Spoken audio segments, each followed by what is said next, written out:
Another trick that bears Teller's signature is called shadows. It's a trick unlike any you're likely to see, and was developed by him when he was still a teenager.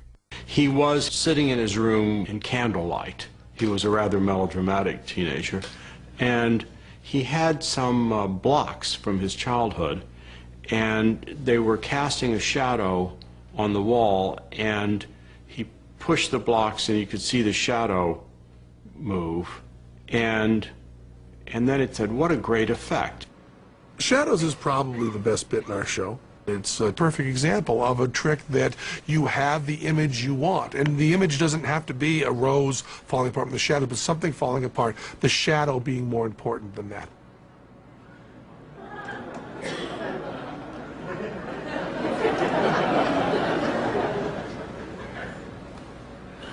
The first time I saw Teller do the shadow illusion, I actually cried.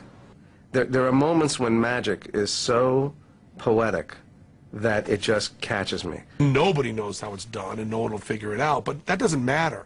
You could do it a much, much simpler way, and the idea is so great and so powerful and so interesting that people would fool themselves just to make that image be real to them.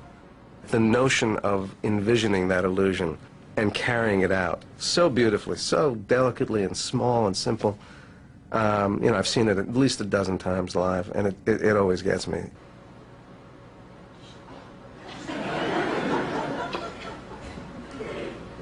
It was beautiful. It was a magnificent, simplistic-looking piece that suddenly something happened that you didn't expect. And it was also kind of gory, and that aspect of it was also beautiful.